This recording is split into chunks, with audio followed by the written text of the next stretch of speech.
Boy, folks, Orangina Pervilicious Felonious Schlumper McPhee was worried about getting his toesies cold, so he moved the inauguration inside. I'll tell you, nothing looks like leaning into your masculinity like running for the warming hut when Mr. Snow Miser comes to town. So what happened? All the heat lamps were reserved for that day? Nobody could come up with some tiny hand warmers for Orangina's tiny hands? Were they worried all the MAGAs would try to get warm by running in place, and the Capitol Police might think they were fixin' to storm the Capitol again? Honestly, folks, this is no small thing. This is the first time a president couldn't stand the heat, the cold, in 40 years. The wind chill at Obama's 2009 inauguration was in the teens. That didn't stop the massive, gargantuan, humongous crowd now, did it?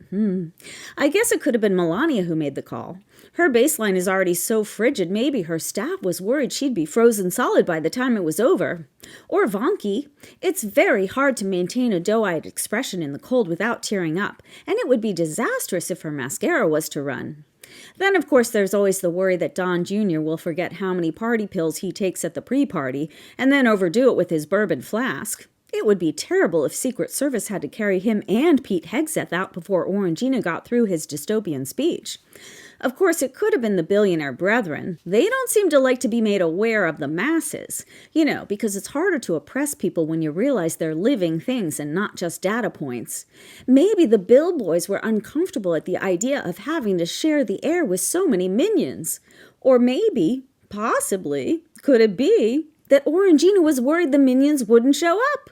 Word on the street is the D.C. hotels weren't nearly filled up. Yeah, all the signs were showing it was going to be a meager crowd size, one that would be hard to Photoshop into looking like a massive turnout. We all know size is everything for the Orange Savior, and he hates coming up short. So what's a pathological narcissist to do but pull the plug on the public spanking? The only problem is he's leaving his die-hard MAGAs in the cold. Like, literally. We're seeing all kinds of angry social media posts from MAGA who spent thousands of dollars to turn out for their king, only to be screwed at the last minute. Add that to their disappointment over Trump walking back his promises to bring grocery prices down and end the war in Ukraine the day after the election, and MAGAs are racking up the losses. Plus, they're still sore over Elon Doughboy Musk calling them the R word for not being smart enough to work at Tesla, so it looks like the folks who shot themselves in the foot to elect a monster are starting to feel the burn. Ah, well, maybe some of the marching Target uniform Patriot boys will make room in their U-Haul trucks for all the chilly folks who need a ride out of there. And for those who can stick it out, I'm sure the Village People and Liberty University's praise choir will totally make it worth the frostbite.